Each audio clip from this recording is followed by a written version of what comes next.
कहानी का नाम है अनोखा संसार। राजस्थान के एक गांव में हर साल सीताबाड़ी का मेला लगता है। इस साल मेले में लालचंद ने पगड़ियों की दुकान लगाई। उसने बेचने के लिए तो राजस्थानी पगड़ियां रखी, पर दुकान को देश भर में पहने जाने वाली दूसरी पगड़ियों से भी सजाया।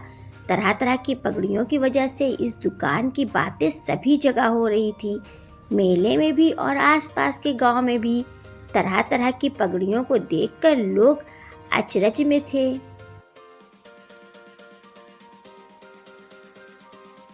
धीरे धीरे रात गहराने लगी। झूले और मिठाइयों की दुकानें भी बंद होने लगीं। लालचंद भी अब थक चुका था। उसने पगड़ियों की दुकान बंद की और सोने चला गया। अब पगड़ियां बिल्कुल अकेले थीं, तो चल पड़ा आपस में परिचय का दौर। राजस्थानी पगड़ी ने कहा, रंगों से भरी मैं, फर फर उड़ी मैं, राजाओं की आन रही और सभी की शान रही।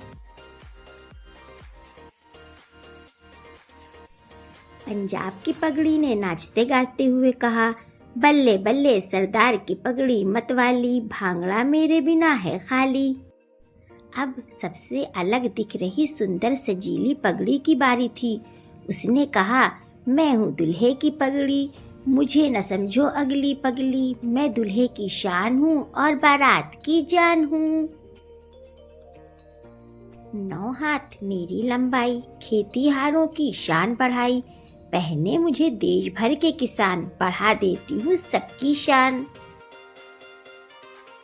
सभी पगड़ियां उसकी लंबाई देखकर आंखें फाड़ फाड़ कर उसे देखती रह गईं। अब आखिरी पगड़ी, जो बड़ी देर से टुकुर टुकुर सबको देख रही थी, वह मुस्कुराई और बोली, मोटा मोटा मेरा सेठ तो निकाल कर जाता लेट, पहचाने हैं मुझे सभी, मैं हूँ मारवाड़ी की पगड़ी।